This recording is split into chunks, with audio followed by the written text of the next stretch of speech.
பிரித்தானியாவில் வெளிநாட்டவர் ஒருவரை நாடு கடத்துவதற்காக விமான நிலையம் கொண்டு செல்லப்பட்ட நிலையில் அதிலிருந்து தப்புவதற்காக கைதி செய்த செயல் உள்துறை அலுவலக அதிகாரிகளை அதிர்ச்சியில் ஆழ்த்தியுள்ளது.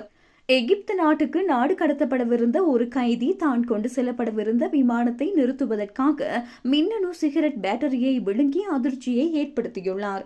குற்ற செயல்களில் ஈடுபட்டு பிரித்தானியாவில் வெளியேற்றப்பட வேண்டிய நிலையில் இருந்த எகிப்து நாட்டை சேர்ந்த நபர் கடந்த வியாழக்கிழமை சிறை முகாமில் இருந்தபோது அவருக்கு வழங்கப்பட்ட வேப் கருவியின் லித்தியம் பேட்டரியை விழுங்கியுள்ளார்.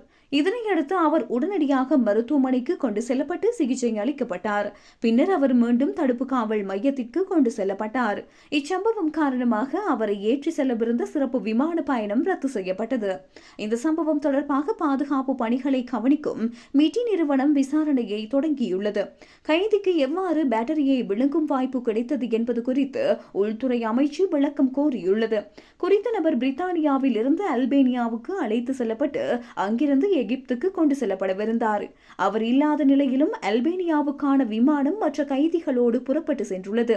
கடந்த ஆண்டு எத்தியோப்பியாவிற்கு நாடு கடத்தப்படவிருந்த ஒரு பாலியல் குற்றவாளி விமானத்தில் ரகளை செய்ய போவதாக மிரட்டியதற்காக அவருக்கு 500 பவுண்டுகள் வழங்கப்பட்ட சர்ச்சையும் தற்போது மீண்டும் பேசப்படுகின்றது.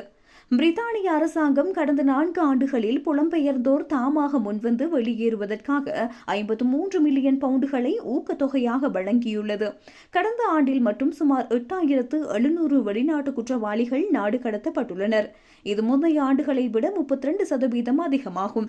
அண்மையில் எல்லை பாதுகாப்பு அதிகாரிகளால் மொபைல் போன்கள் பறிமுதல் செய்யப்பட்ட புலம்பெயர்ந்தோருக்கு அவர்களின் தனி உரிமை மீறப்பட்டதாக சுமார் 5 லட்சம் பவுண்டுகள் இழப்பீடாக வழங்கப்பட்டுள்ளது.